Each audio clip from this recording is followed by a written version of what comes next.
এর আগে পুঁই শাকের অনেক রেসিপি হয়তো আপনারা খেয়েছেন, তবে আজকে আমি যে পুঁই শাকের রেসিপিটা তৈরি করে দেখাবো সেটা একদমই আলাদা আর খুবই কম তেল মশলায় আপনারা এটা বানিয়ে নিতে পারবেন। রেসিপিটা যাতে পারফেক্টভাবে তৈরি করে নিতে পারেন তার জন্য এখানে দেওয়া হয়েছে বেশ কিছু টিপস অ্যান্ড ট্রিক্স। আজ আমি শেয়ার করছি মসুর ডাল আর পুঁই শাক দিয়ে একটি সহজ ও সুস্বাদু রেসিপি। আশা করছি রেসিপিটা আপনাদের ভালো লাগবে। মুসুর ডাল দিয়ে পুঁই শাকের রেসিপি তৈরি করার জন্য এখানে আমি পরিমাণ মতো পুঁই শাক নিয়েছি। এবার এই পুঁই শাকের পাতাগুলোকে আলাদা করে নিতে হবে। প্রথমে এই পুঁই শাকের পাতাগুলোকে আলাদা করে নেব।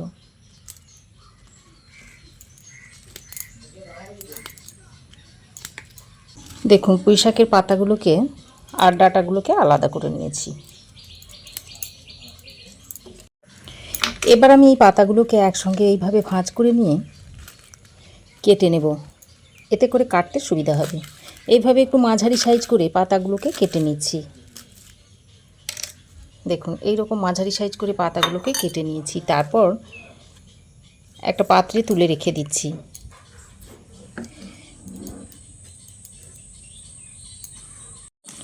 এবার আমি এই ডাঁটাগুলোকে কেটে নিচ্ছি। ডাঁটাগুলোকে এইরকম একটু মাঝারি সাইজ করে কেটে নিচ্ছি।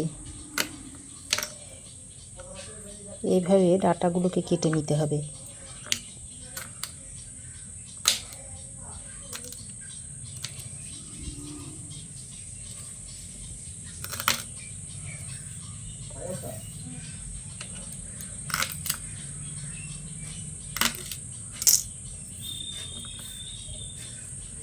দেখুন এই রকম করে ডাঁটাগুলোকে কেটে নেব।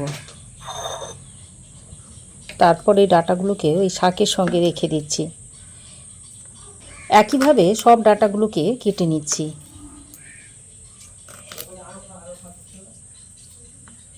সব শাকগুলোকে কেটে নিয়েছি। এবার এই শাকগুলোকে পরিষ্কার জল দিয়ে ভালো করে 2-3 বার ধুয়ে নিতে হবে। তো দেখুন শাক আর পাতাগুলোকে আমি 2-3 বার জল পাল্টে ভালো করে ধুয়ে নিয়েছি। এবার আমি এই শাকের মধ্যে দেওয়ার জন্য একটা আলু নিয়েছি। এখন এই আলুটাকে কেটে নিচ্ছি। এইভাবে আলুটাকে একটু চৌকো চৌকো করে কেটে নেব।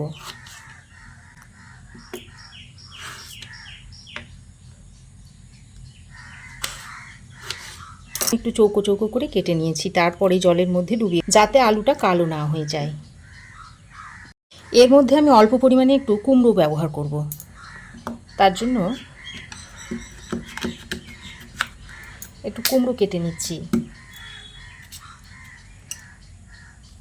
কুমড়ো কেটে নেওয়ার পর এবার কুমড়োর খোসাটা ছাড়িয়ে তারপর কুমড়োগুলোকে একটু ডুমো ডুমো করে কেটে নেব।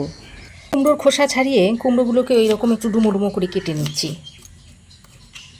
এইভাবে একটু ডুমো ডুমো করে কুমড়োটাকে কেটে নিয়েছি। এখন আমি 1 কাপ মতো মুসুর ডাল ভালো করে পরিষ্কার জল দিয়ে ধুয়ে নিয়েছি। তারপর এই জলে একটু এইভাবে ভিজিয়ে রেখে দিয়েছিলাম। তারপর এই জলটা ছেঁকে ফেলে দেব। এদিকে গ্যাস অন করে একটা কড়াই বসিয়ে দিয়েছি। তারপর এর মধ্যে দিয়ে দিচ্ছি পরিমাণ মতো জল। এখানে 5 কাপ মতো জল দিয়েছি 1 কাপ ডালের জন্য। এবার জলটা একটু গরম হয়ে এলে এর মধ্যে মুসুর ডালটা দিয়ে দিচ্ছি। মুসুর ডালটা জল ছেঁকে নিয়েছি, নিয়ে এখন দিয়ে দিচ্ছি। ডালটা দিয়ে বেশ খানিকক্ষণ ফুটিয়ে নেব। ডালটা দিয়ে কিছুক্ষণ ফোটানোর পর দেখুন বেশ খানিকটা ফেনা উঠে এসেছে। এগুলো ডালের ময়লা, তাই এগুলোকে এইভাবে একটা হাতার সাহায্যে তুলে ফেলে দিতে হবে।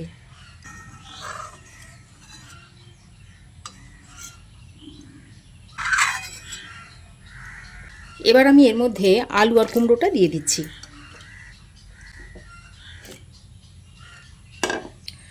সঙ্গে পরিমাণ মতো নুন আর একটু হলুদের গুঁড়ো দিয়ে দিচ্ছি। এবার এই নুন আর হলুদের গুঁড়োটা দিয়ে ডাল, আলু আর কুমড়োটাকে 50% মতো সেদ্ধ করে নেব। একটা ঢাকনা লাগিয়ে রান্নাটা করে নিচ্ছি। তো ঢাকা দিয়ে আমি প্রায় 50% মতো ডাল আলু সেদ্ধ হয়ে গেছে। আর এটা পুরোপুরি সেদ্ধ হতে প্রায় 10 থেকে 12 মিনিট মতো সময় লাগবে। এবার আমি যে শাকটা কেটে ধুয়ে রেখে দিয়েছিলাম সেটা এর মধ্যে দিয়ে দিচ্ছি। এখন শাকটা পরিমাণে একটু বেশি লাগছে, তবে রান্নার পর শাকটা অনেকটাই কমে যাবে। শাকটা দেওয়ার পর একবার ভালো করে নেড়েচেড়ে মিশিয়ে নিচ্ছি। আবারও ঢাকা দিয়ে রান্না করে নিচ্ছি। দেখুন ঢাকা দিয়ে আমি 10-12 মিনিট মতো রান্না করে নিয়েছি। আর আলু ডাঁটা দেখুন সব কিছু ভালোভাবে সেদ্ধ হয়ে গেছে, কুমড়োও ভালোভাবে সেদ্ধ হয়ে গেছে। এবার আমি এটাকে নামিয়ে এক সাইডে রেখে দিচ্ছি। তারপর আমি এখানে একটা অন্য কড়াই বসিয়ে গরম করে নিয়েছি। এবার এর মধ্যে দিয়ে দিচ্ছি পরিমাণ মতো সর্ষের তেল।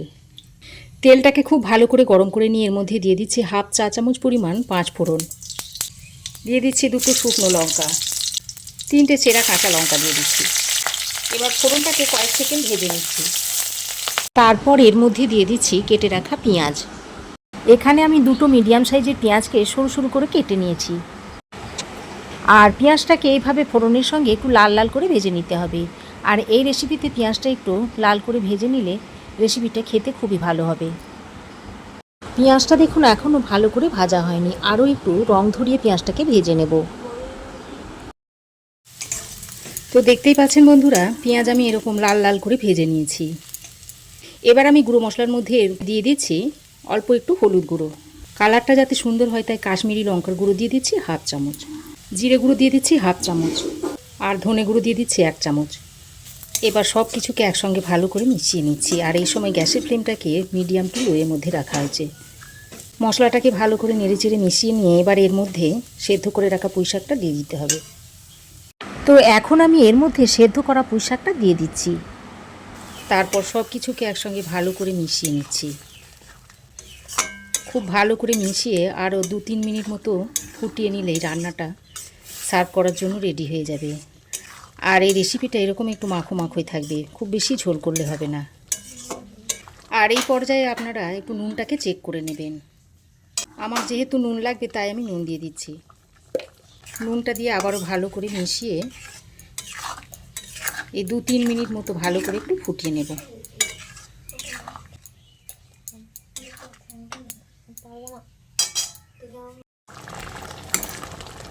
তো দেখুন 2-3 মিনিট মতো ভালো করে ফুটিয়ে নিয়েছি। আর এবার এটা আমি সার্ভ করে দিচ্ছি। গরম ভাতের সাথে এটা খেতে অসাধারণ লাগে। আপনারাও একবার এইভাবে ট্রাই করে দেখতে পারেন। তারপর কেমন হয়েছে অবশ্যই আমাকে একটা কমেন্ট করে জানাবেন। আপনাদের একটা ছোট্ট মিষ্টি কমেন্ট আমার ভিডিও বানাতে দারুণ উৎসাহ যোগায়। আশা করছি আমার এই আজকের রেসিপি আপনাদের ভালো লেগেছে।